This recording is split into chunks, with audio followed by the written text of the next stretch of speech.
Saya Joshua. Saya Winarti Tapiani. Saya Lydia Prisa. Saya Angela Nugrani. Di sini kami akan mempresentasikan tentang apa itu katalis dalam laju reaksi dan faktor-faktor apa yang mempengaruhinya. Sebelum itu kami akan membacakan apa itu pengertian dan fungsi dari katalis. Katalis adalah zat yang dapat mempercepat laju reaksi tanpa mengalami perubahan kimia secara kekal atau permanen, sehingga pada akhir reaksi zat tersebut dapat diperoleh kembali. Sebagai contoh, pada penguraian hidrogen perioksida menjadi air dan gas O2, reaksinya berlangsungnya lambat. Namun setelah hidrogen perioksida dicampur batu kawi MnO2, reaksinya berlangsung cepat. Setelah reaksi berakhir, kita dapat memperoleh MnO2 kembali. Katalis bersifat spesifik, yaitu hanya dapat berfungsi untuk suatu reaksi tertentu. Katalis berfungsi menurunkan energi pengaktifan, tetapi katalis tidak mengubah entalpi reaksi.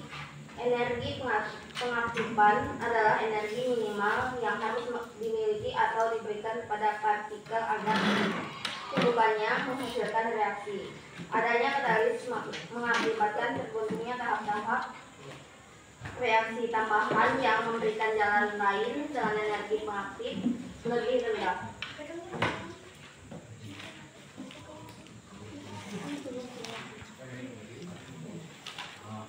Berdasarkan fasenya, katalis dibedakan menjadi katalis homogen dan katalis heterogen. Katalis berperan dalam kehidupan sehari-hari. Dalam tubuh kita terdapat biokatalis yang membantu metabolisme tubuh. Pemahaman tentang katalis untuk memaksimalkan produk juga diterapkan dalam industri.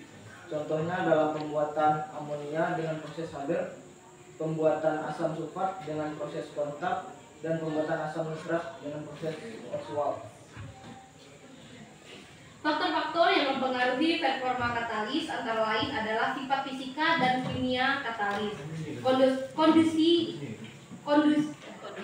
kondisi operasi seperti temperatur tekanan, laju alir, waktu kontak, jenis umpan yang digunakan yaitu jenis padatan pendukung yang digunakan.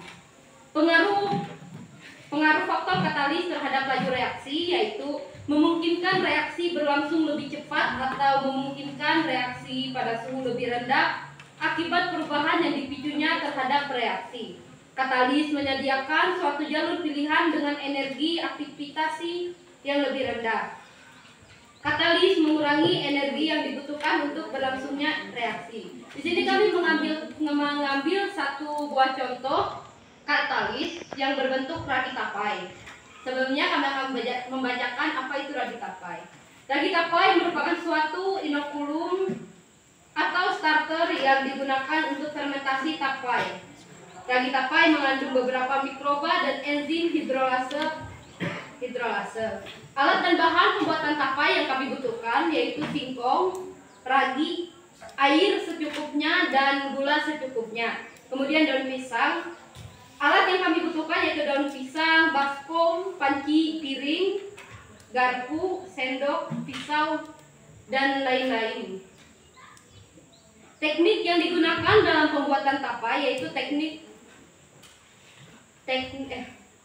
tapai dibuat dengan cara proses fermentasi, yaitu reaksi oksidasi senyawa organik dalam beras, ketan, dan ketela dengan ragi tapai atau disebut dengan Saccharomyces cerevisiae.